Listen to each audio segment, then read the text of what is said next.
Today we're going to practice making personal connections while using text evidence and internal documentation.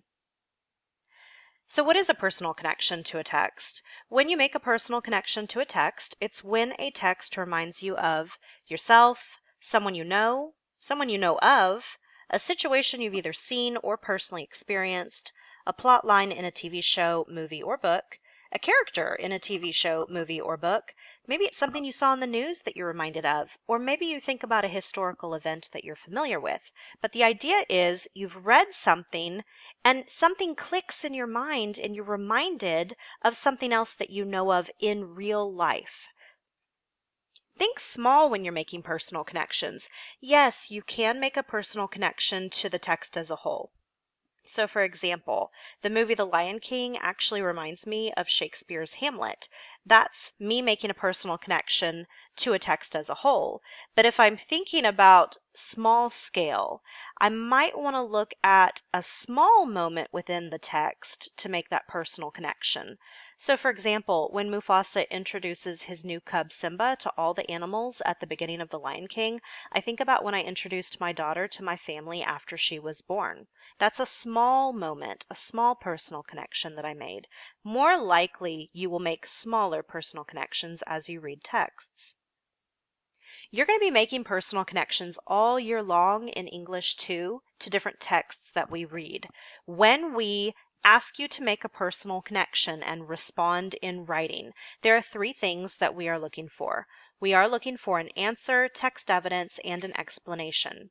Your answer will directly and specifically answer the question that is asked. Your text evidence has to be relevant to your answer and it needs to be correctly embedded, cited, and punctuated. And then the explanation is always the trickiest. The explanation can be 1 to 3 sentences long, and it should connect the text evidence to the answer. You're trying to explain why, out of all the text evidence in the selection that you could have chosen from, why did you choose just this one small piece of text evidence to prove that your answer is true? This is a rubric that we will use to grade your personal connections throughout the year. Because this rubric is going to be used for practice grades as well as those academic achievement grades, you really want to pay attention to what we're looking for. You get all 6 points for your answer if your answer is specific, accurate, provable, it fully answers the question that was asked. If it's not quite as specific as it should be, or if your answer is unclear or missing, you will begin to lose points. Your explanation will receive all 6 points if your ideas are presented with thorough, precise language and you have elaborated. That means for personal connections, you really are explaining how the text evidence proved that your answer is true. If you are lacking an explanation, if it's not as thorough as it should have been, or if it's just not there, you of course will lose points from there. And then we also look at the relevance of your text evidence. So we're looking to see that your text evidence that you chose actually makes sense with the answer that you provided. If it makes sense and it's highly relevant and well chosen, you will receive all 6 points. But if there was perhaps better text evidence that you could have chosen, then you may receive 4 points. And if the text evidence is completely disconnected from your answer and it doesn't appear to have anything to do with the answer you provided, or if you did not include text evidence, you're going to lose points from there. We also look to see, did you correctly embed, punctuate, and cite your text evidence?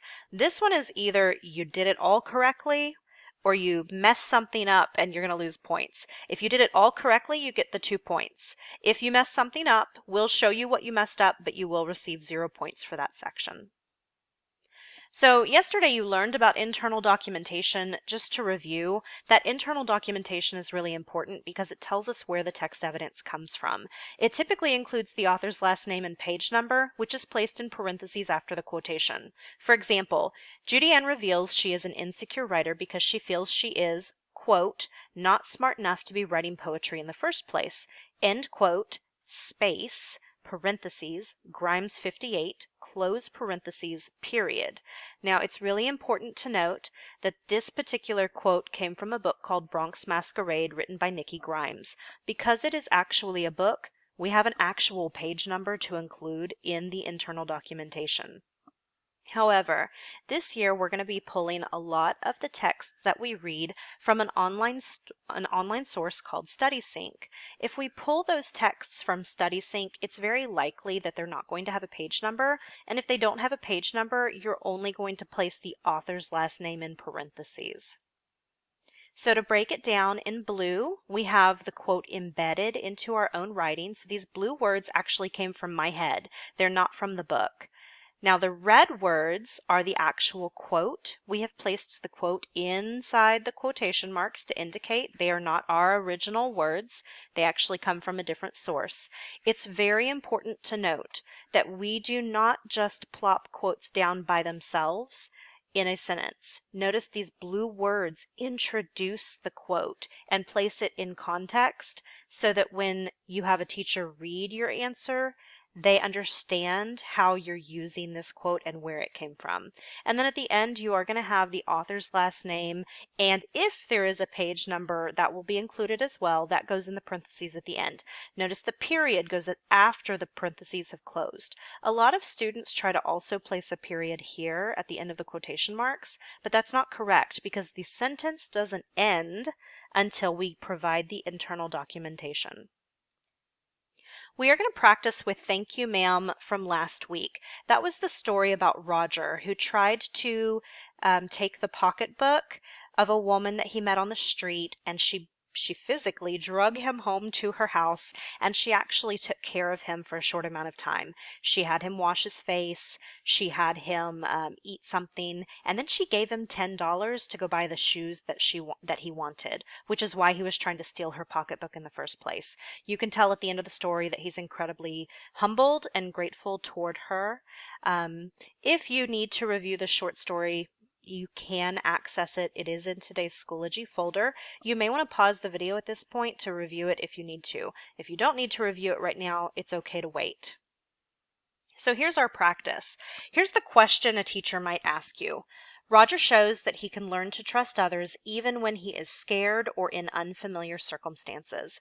Where else have you seen a character or person like this in a book, TV show, movie, or real life? Explain and include text evidence. Now this is my real answer. Roger reminds me of myself when I was first learning how to become a teacher 15 years ago. When Roger, quote, looked at the door and went to the sink, instead of running away, he indicates that he will stay at the woman's house because he trusts her. I am reminded how my first year teaching was scary because I was so young and so new to the profession. I also remember wanting to run away at times, but I learned to trust my fellow teachers to help me learn my profession despite my fear of the unfamiliar circumstances. So if we break down this personal connection response, first of all, here in purple, we have the answer to the question, and it is in my own words. In red, we have text evidence that has been placed in quotation marks. Here in the green, we have the internal documentation, which includes the author's last name. In this case, because it's a short story from our online platform, StudySync, there's not going to be a page number.